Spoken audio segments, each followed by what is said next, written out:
দর্শক, গাজীপুরে ট্রেন দুর্ঘটনাস্থলে রয়েছেন আমাদের কয়েকজন সহকর্মী। সরাসরি যোগ দিচ্ছেন আশিকুল আলম ও কামাল হোসেন বিপ্লব। আশিকুল, লাইনচ্যুত বগি উদ্ধারে কাজের অগ্রগতি কতটুকু, কখন নাগাদ চলাচল শুরু হতে পারে?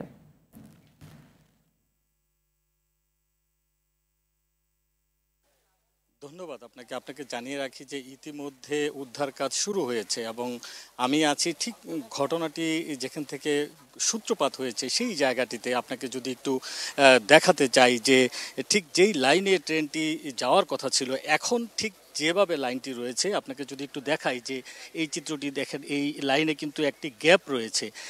এই লাইনে যদি ঠিক এইভাবেই থাকতো তাহলে কিন্তু সোজা ঢাকার দিকে চলে যেত এই টাঙ্গাইল কমিউটার ট্রেনটি।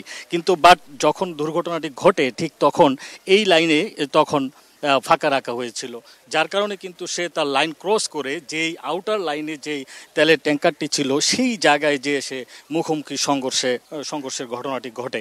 এবং এটি ছিল সম্পূর্ণই আসলে যিনি এই পয়েন্টটি যিনি চেঞ্জ করেন ঠিক তারই একটা বড় ধরনের দায় রয়েছে এখানে। এবং এখানে যিনি ওই সময় দায়িত্বরত ছিলেন, আমরা স্থানীয়দের কাছ থেকে যেমনটা জানতে পেরেছি যে এখানে সাদ্দাম নামে একটি রেলওয়ের একজন যিনি পয়েন্ট এই ডিস্ট্রিবিউশনের কাজে দায়িত্বে নিয়োজিত ছিলেন, তিনি এই ঘটনাটি তার ভুলেই হয়তো ঘটনাটি ঘটেছে। কিন্তু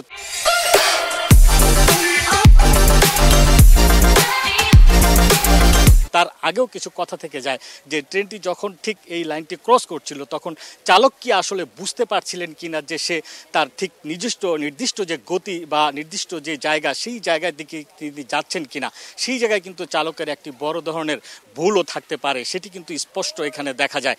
এর পরেই কিন্তু দুর্ঘটনাটি ঘটে।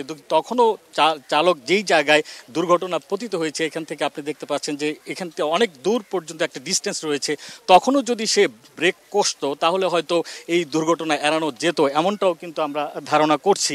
এবং এখন যেমনটা দেখছি, কিছুক্ষণ আগেই কিন্তু এখানে রেলওয়ের যিনি মহাপরিচালক তিনি এসেছিলেন এবং তিনি সরজমিনে পরিদর্শন করেছেন এবং সেখানে কারা কারা দায়িত্বে ছিলেন সেটি তিনি পর্যবেক্ষণ করেছেন এবং অনেকের সাথেই তিনি কথা বলেছেন, স্থানীয়দের সাথে কথা বলেছেন, সুনির্দিষ্ট যে কারণটি সেটি চিহ্নিত করার চেষ্টা করছেন।